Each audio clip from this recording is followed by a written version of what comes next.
It's time for us to do another list of underrated audio gear, but this time I asked you guys on Reddit and on Twitter what you think is your favorite piece of underrated audio gear, and here is what you guys said. Now, of course, there's some answers that didn't make it onto this list. I had to pick some of them because otherwise this video would be like 3 hours long, but here's what we got. Ear cleaning fluid and cleaning wipes, Tidal subscription, and dedicated portable DAP. I can definitely agree, ear cleaning fluid is actually pretty important. You can also use an irrigator, a little spray device, and a catcher to clean your ears out.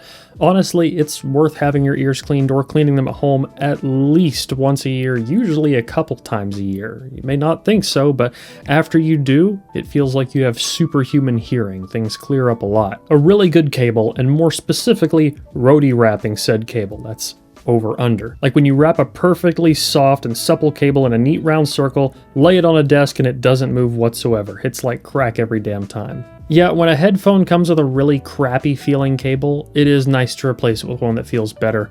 I still really don't like the cables that come with HiFiMAN stuff. I still really don't like the cables that come with Fostex. Either of those, I'll replace it with something nice and soft. LG V20, plain and simple. Yeah, you can get these really cheap these days, and they work as a pretty good DAP, especially if you're into things like IEMs. A 3.5mm male-to-female cable extender. My PC sits quite far from my seated position, so PC Apple dongle cable extender than any headphones or IEMs. Yeah, honestly, especially if you can get one that's like that old phone cord twisty bungee style. Those are excellent. I got the original version of the PC panel several years ago when it first launched.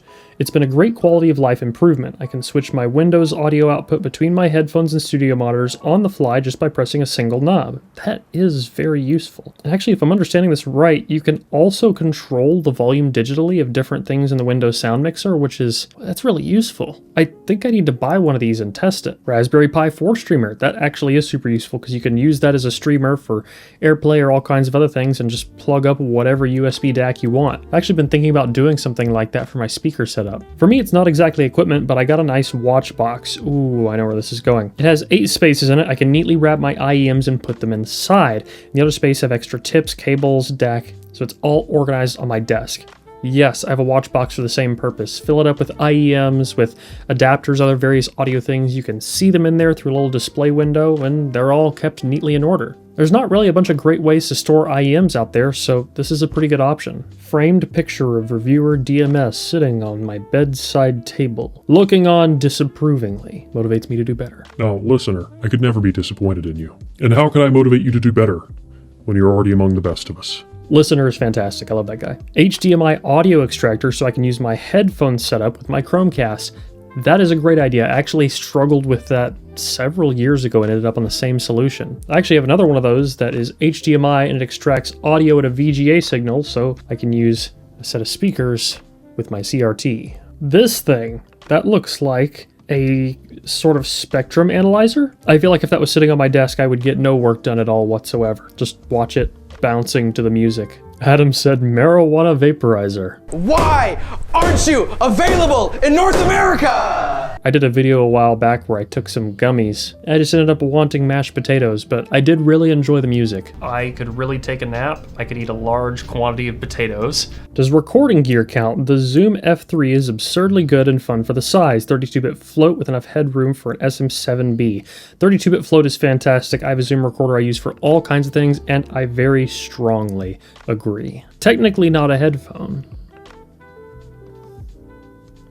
Keyboard Deposition Sound, they're a speaker manufacturer on Twitter who is making a 3D printed speaker called the FDM5. Blue, sticky tack, and a tape measure. 2 things that are very useful when you're building a speaker. Hedamame, my 3D printer. I wonder why. Hedamame is a manufacturer of a 3D printed headphone. But yes, a 3D printer is a very useful audio-related device. OG NFB11. Oh, that thing's a fantastic all-in-one. I still have mine. It's sitting right there. I'm looking at it right now. I actually just recently cut a acrylic top for it so you can see all the guts in there. Look at that thing. Oh, okay, here it is again. Stretchy extension thing, so when my cable gets caught in my armchair, the world doesn't come crashing down. I can't tell you how many times that's happened to me. And yes, a little stretchy extension cord, a little bungee style one. is really nice to have. In fact, I usually like to have one of those and then a shorter headphone cable so I get my extra length from the little bungee guy. Oh, Blaine, Brewling Care 4128C. He may not be the new hotness or the Harman-approved solution, but he's mighty new works. Right there with you, brother.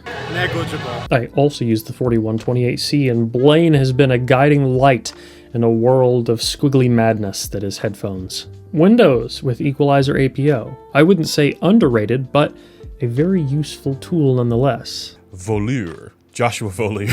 Cable ties, actually, yeah, everything in here has cable ties on it, except for this one cable right here coming out of my monitor. Ignore that, don't worry about it. Isolation systems and headphone stands. Yes, headphone stands, I actually really like the ones like that. And isolation systems, especially if you're using like a record player, it's really easy for bass to travel through from the speakers and you get this weird boomy sort of feedback loop. Isolation stands, very useful for that.